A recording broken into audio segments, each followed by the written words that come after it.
Dan in Great Lakes, Illinois. Hey, Dan, what's up? Thanks for listening to CPT. Hello, Tom. Once again, God bless you for the work that you do. Thank you, sir.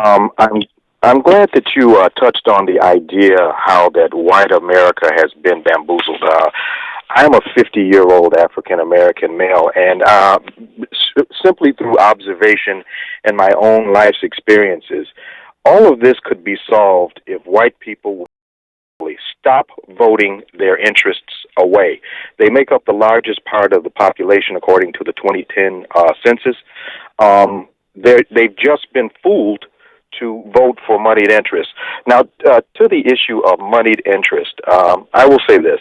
My wife and I have gone from having less than nothing when we first got married to having a few dollars past our monthly bills. And now when the market does well, we'll do okay. I'm a civil servant, and so is she.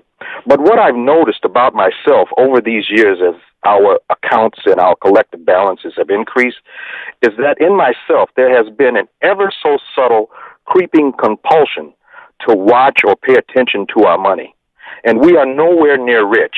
And I've said that to say that I think that there are those among us who are the wealthiest within our society with whom this very similar compulsion has developed into something much more severe, what I will call sociopathic antisocial behavior. There's a psychosis here. You get to a point to where you have more money than you need to live your life.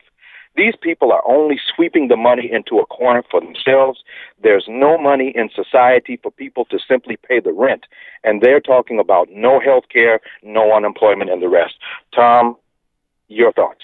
I think you're absolutely right, Dan.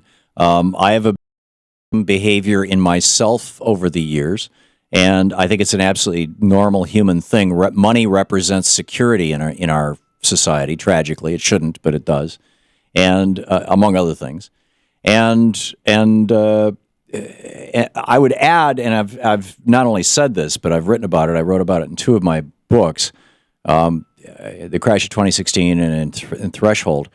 I believe that what we're seeing in the case of some of these billionaires is actually a form of obsessive compulsive disorder. Their obsession and their compulsion is money, and so it doesn't matter how much they have to have more because they're OC. When normal people have this, and what they're stacking up around the house are newspapers and old empty tin cans.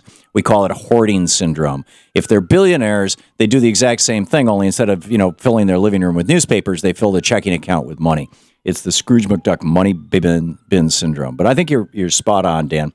Very, very, very well said.